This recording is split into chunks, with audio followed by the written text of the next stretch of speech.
Quantitative techniques in CLAT is often feared by law aspirants, but it is based only on basic mathematics up to class 10 level and focuses mainly on data interpretation and arithmetic applications rather than complex algebra. And typically, you will receive a short passage or dataset in the form of table, chart, or graph, followed by calculation-based questions.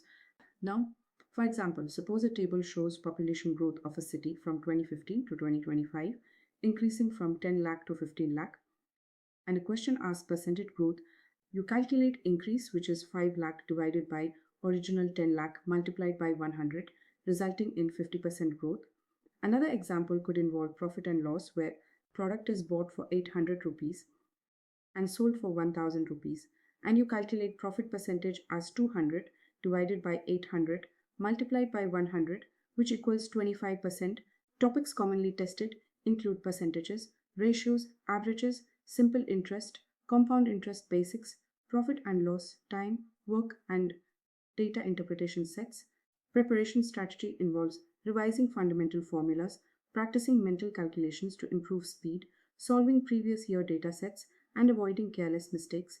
Many students ignore this section thinking it is difficult, but even scoring 8 to 10 correct answers can significantly boost rank because competition in this section is lower among humanity students.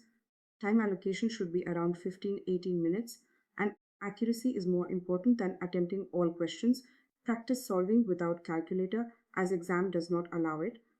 Quantitative techniques can become your advantage if you approach it strategically and consistently practice basic arithmetic. Thank you for watching, and I will see you in the next video.